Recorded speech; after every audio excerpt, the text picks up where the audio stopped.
Unit 3. Preparing for Listening Part 3. Unit 3. Exercise 2B. Listen to Conversation 3 in Exercise 2A and choose the correct option.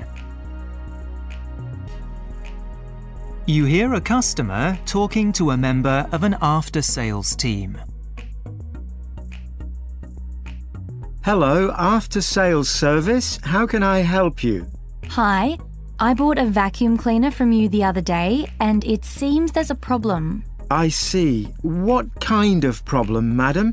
And have you kept the receipt? Of course I have.